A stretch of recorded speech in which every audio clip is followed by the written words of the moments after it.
Hi guys! In today's video, I am showing you how to share Roblox profile. This is a simple task, and for this, opens your Roblox application. Once it will be opened, you don't have to go anywhere. Take a look on the left top. You will see your profile icon with username. Just tap on your profile icon. And here you can see the ways by which you can share your Roblox profile. The first one is tap on this icon. Then you will see all sharing platform on which you can share, like on WhatsApp, Facebook, Instagram, and on Twitter.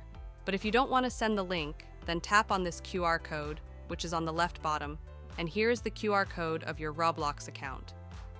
If someone will scan the QR code, then he can add you in his friend list. And also this one is share profile link if you tap on it. Then again, the platforms will be open on which you can share your profile. Means you can send this link, and with the help of this link, people can add you in their friends. So these were the ways by which you can share your Roblox profile easily.